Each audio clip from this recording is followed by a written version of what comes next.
بسم الله الرحمن الرحيم. فيديو النهارده ان شاء الله هنكمل حل مسائل على الجيومتريك ابلكيشنز problems level 2. اول مسألة معانا النهارده بتقول find the equation of the normal to the curve y equals x squared minus 3x plus 5 at each of its intersection points with the curve x squared minus 3x plus y squared equals 25. يبقى انا دلوقتي عايز اعرف الايكويشن بتاعت ايه؟ بتاعت النورمال لاين. الايكويشن بتاعت اي لاين عموما عشان نجيبها بنحتاج ايه؟ بنحتاج حاجتين، بنحتاج slope وبنحتاج point. انا في الاول ببص للبوينت، انا ما عنديش بوينت صريحة هنا موجودة على اللاين ده.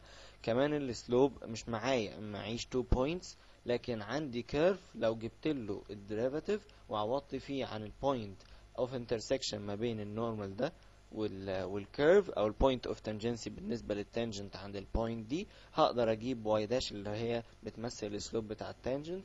بعد كده بقلبه واضربه في نيجاتيف 1 اجيب السلوب بتاع النورمال. بس الفكره دلوقتي ان انا برضو معيش البوينت اوف تانجنسي، يبقى دلوقتي مشكلتي مع البوينت اوف تانجنسي. لو جبتها هيبقى معايا بوينت وهقدر احسب السلوب.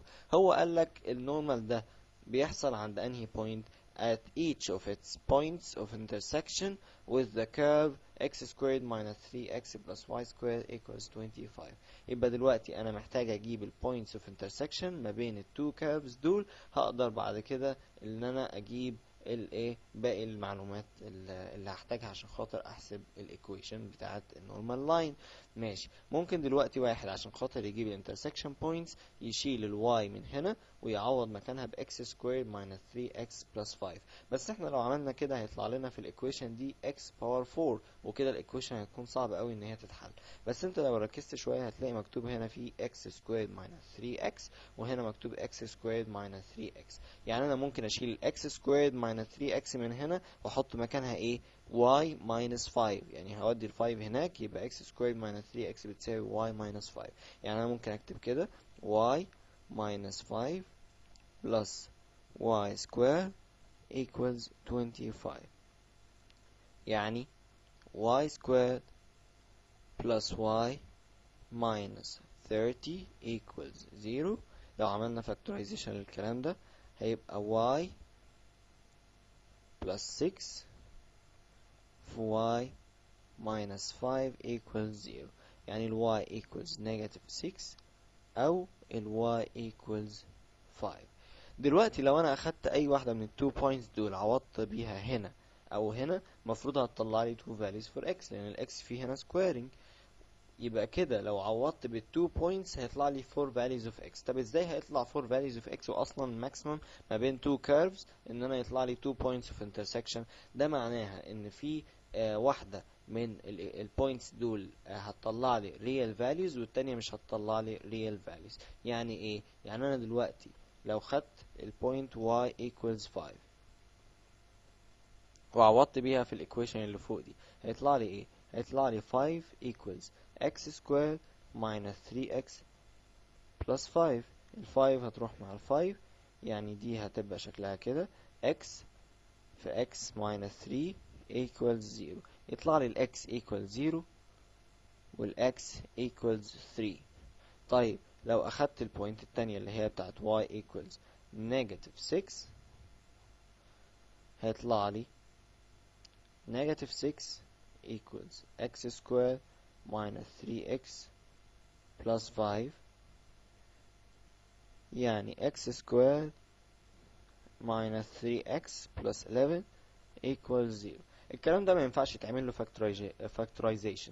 لو انت حسبت الديسكريمنت اللي هو بيبقى تحت الروت في الفورمولا اللي هو b squared minus 4ac هيطلع لك 9 minus 4 times 11.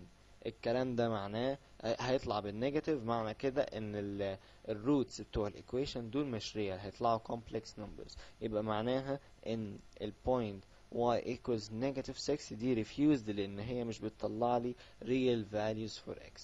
يبقى كده انا قدرت اوصل ان ال points of intersection ما بين ال two curves دول هيبقوا 0 و 5 و 3 و 5. دول كده ال points of intersection. اقدر استخدمهم اللي انا اجيب السلوب عند البوينتس دي ب y داش، هعوض بالبوينت اجيب السلوب، وبعد كده بالبوينت دي والسلوب اقدر احسب الايكويشن بتاعه النورمال لاين. فدلوقتي احنا هنشتغل على بوينت واحده والتانية هتبقى بنفس الاسلوب. يبقى لو اخدنا البوينت اللي هي y equals 0 و 5، هنعتبر ان دي البوينت، مفروض السلوب هيساوي ايه؟ هيساوي y داش عند البوينت دي، يعني عند x equals 0.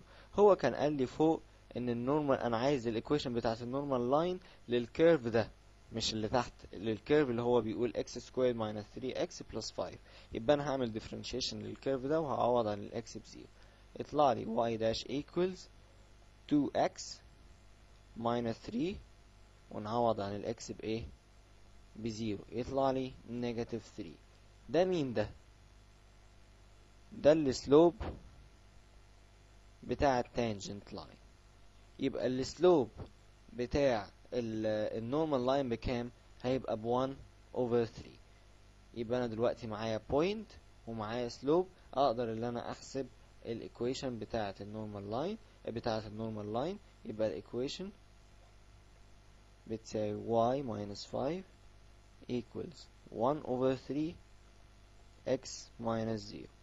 يبقى ال y equals 1 over 3x plus 5، ودي كده الايكويشن اللي هو كان عايزها. وبنفس الاسلوب هقدر احسب الايكويشن بتاعت النورمال لاين عند البوينت التانية دي. تاني مسألة معانا النهاردة بتقول find the constants a, b and c given that the two curves y equals x squared plus ax plus b, y equals 6cx minus x squared have a common tangent at the point 1 and 0. دلوقتي انا عندي 3 constants انا مش عارف اللي هما ال A وال B وال C. ال 3 constants دول عشان اعرف اجيب ال values بتاعتهم محتاج 3 equations. فانا دلوقتي هدور على 3 relations اقدر من خلالهم اجيب ال values بتاعت ال A وال B وال C. فهو قال لي ان التو كيرفز دول عندهم common tangent at the point 1 و 0. انا ببدأ في الاول بالحاجات السهلة. هو قال لي ان هم عندهم common tangent عند البوينت دي، افهم ان البوينت دي موجودة على التو كيرفز. يبقى دلوقتي انا قدرت اوجد two relations على طول من خلال ان هو قال لي at the point 1 و 0. اول relation ان البوينت دي موجودة على الكيرف الاولاني، يعني اقدر اعوض بيها في الكيرف الاولاني. يبقى 0 equals 1 plus A plus B. اطلع من هنا ان ال A plus B equals negative 1. دي كده اول relation معايا، relation number 1. تاني relation لما اعوض بالpoint دي في الكيرف التاني، يبقى 0 equals 6 C minus X minus 1. يعني ال C equals كام؟ C equals 1. يبقى انا دلوقتي قدرت اعرف الفاليو بتاعت السي على طول. ماشي. تالت ريليشن بقى، هو قال لي ان ال two curves دول have a common tangent at the point دي، معناها ان y dash at x equals 1 للكيرف الاولاني بتساوي y dash at x equals 1 للكيرف التاني. يعني y dash at x equals 1 equals y dash at x equals 1. دي للكيرف الاولاني ودي للكيرف التاني. يعني هجيب الكيرف الاولاني هعمله differentiation، هيطلع لي 2x plus a، وهعوض عن الاكس بكام؟ ب1. والكيرف التاني هيبقى c minus 2x، وهعوض عن الاكس بكام؟ ب1.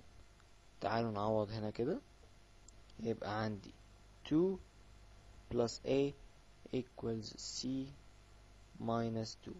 مش انا عارف الفاليو بتاعت السي؟ عارفها، هنا طلعت معايا ب1. يبقى عندي ال A قدرت اعرف الفاليو بتاعتها. ال A بتساوي 1 minus 2 بنيجاتيف 1، وال 2 تروح هناك تطلع بنيجاتيف 3. يبقى كده قدرت اجيب تاني constant اللي هو ال A، واقدر من الريليشن الاولانية خالص دي اللي انا اجيب البي.